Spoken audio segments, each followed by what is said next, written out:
কোথায় আছেন সেই অবস্থানটা তারা জানতে পারেন। এদিকে নবী সাল্লাল্লাহু আলাইহি সাল্লামের পাহারায় ছিল 9 জন সাহাবী বীর যোদ্ধা। তার মধ্যে তালহা রাদিয়াল্লাহু তাআলা আনহু ছিলেন এবং সাদ বিন আবি ওয়াক্কাস ছিলেন। এই দুইজন সহ আরো সব মিলিয়ে 9 জন ছিলেন নবী সাল্লাল্লাহু আলাইহি সাল্লামের পাহারায়। নবী সাল্লাল্লাহু আলাইহি সাল্লাম দুইটা লোহার পোশাক পরিহিত অবস্থায় ছিলেন, মাথায় হেলমেট ছিলেন। নবী সাল্লাল্লাহু আলাইহি সাল্লাম বলছেন, ঠিক সেই সময় বলছেন, কুরাইশ বাহিনী, কাফের বাহিনী যখন নবী সাল্লাল্লাহু আলাইহি সাল্লামের অবস্থান চিহ্নিত করতে পেরে নবী সাল্লাল্লাহু আলাইহি সাল্লামের উপর আক্রমণ করার জন্য আসেন, তখন নবী সাল্লাল্লাহু আলাইহি সাল্লাম বলেছিলেন, আজকে আছো এই কাফেরদেরকে প্রতিহত করার জন্য।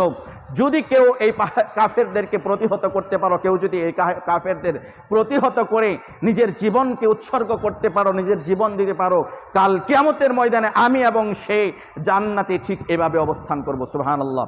তো এই ঘোষণা শোনার পরে 9 জনের মধ্যে থেকে 7 জন বীর বিক্রমে ওই কাফেরদের প্রতিহত করার জন্য তারা যুদ্ধ করতে থাকে। যুদ্ধ করতে করতে 7 জনই শহীদ হয়ে যান, জীবিত থাকেন তালহা এবং সাদ বিন আবি ওয়াক্কাস। 2 জন জীবিত থাকেন। নবী সাল্লাল্লাহু আলাইহি সাল্লাম কে রক্ষা করার জন্য তালহা রাদিয়াল্লাহু তাআলা আনহু, তিনি ছিলেন খুব প্রখর, খুবই তীরন্দাজ ছিলেন। তিনি তীর চালানোয় খুবই পারদর্শী ছিলেন। নবী সাল্লাল্লাহু আলাইহি সাল্লাম তার নিজের তীর বাহির করে তালহা রাদিয়াল্লাহু তাআলা আনহুর হাতে দিচ্ছেন। তালহা এবং সাদ বিন আবি ওয়াক্কাস এই 2 জন নবী সাল্লাল্লাহু আলাইহি সাল্লামকে রক্ষা করার জন্য দ্রুত বেগে একের পর এক তীর ছুঁড়ে কাফের বাহিনীকে দূরবর্তীতে রাখছেন, তাদেরকে একত্রিত হওয়ার সুযোগ দিচ্ছেন না। অবস্থায় কিছু বাহিনী, তালহা রাদিয়াল্লাহু তাআলা আনহু আহত হন। তার শরীরে প্রায় 35 থেকে 39টা আঘাত প্রাপ্ত হয়। নবী সাল্লাল্লাহু আলাইহি সাল্লাম পরবর্তীতে বলেন, যদি তোমরা জীবিত কোনো শহীদ দেখতে চাও তাহলে তালহাকে দেখো। তার শরীরে নবী সাল্লাল্লাহু আলাইহি সাল্লামকে হেফাজত করার জন্য তিনি তার বুক পেতে দিয়েছিলেন, তার শরীর পেতে দিয়েছিলেন।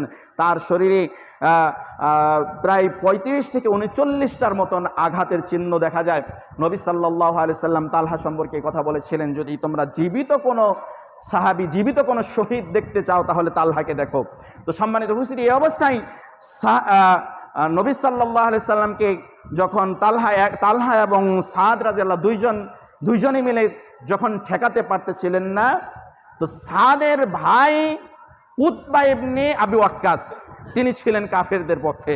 তিনি এসে দূর থেকে নবী সাল্লাল্লাহু আলাইহি সাল্লামকে লক্ষ্য করে একটা পাথর উঁচু করে নবী সাল্লাল্লাহু আলাইহি সাল্লামকে নবী সাল্লাল্লাহু আলাইহি সাল্লামের উদ্দেশ্যে পাথর নিক্ষেপ করেন। নবী সাল্লাল্লাহু আলাইহি সাল্লামের সেই পাথরের আঘাতে নবী সাল্লাল্লাহু